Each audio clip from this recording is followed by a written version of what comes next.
കെട്ടിയോളാണ് എന്റെ മാലാക. നമ്മുടെ ഭാര്യയുമാകണം നമ്മുടെ മാലാക. എന്റെ പൊന്നു മാഷ് മാലാക എന്ന് ചിന്തിക്കുന്നവരുണ്ടാകും. ഒന്ന് രണ്ട് കാര്യങ്ങൾ പറഞ്ഞോട്ടെ.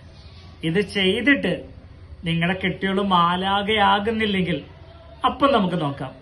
പ്രശ്നം ആരുടെ ഭാഗത്താണ് എന്ന് ഒന്ന് ഹൃദയത്തിൽ കൈവച്ച് ചിന്തിച്ചു നോക്കാനൊരു അവസരമല്ലേ ഇത്. ഒന്നാമത്തത്, പുറത്തു പോകുമ്പോഴൊക്കെ അവളുടെ നെറ്റിയിൽ ഒരു ചുംബനം കൊടുക്കണം. രണ്ടാമത്തത്, ഇടയ്ക്കൊക്കെ അവിടെ കൈ പിടിച്ച് കൂടെ ഞാനുണ്ടെന്ന് ഓർമ്മപ്പെടുത്തണം. കഴിഞ്ഞില്ല, പുറത്തു പോകണം. പോകുമ്പോ കുറേ നേരം സംസാരിക്കണം. കറണ്ട് ബില്ലടക്കാത്തതും AC ഓഫ് ചെയ്യാത്തതും ഡ്രസ് അലക്കാത്തതൊന്നുമല്ല. പോസിറ്റീവായി നമ്മൾ സംസാരിച്ച് തുടങ്ങണം. ചെറിയ ചെറിയ അഭിനന്ദനങ്ങൾ നമ്മൾ പറയണം. ഇത്തിരി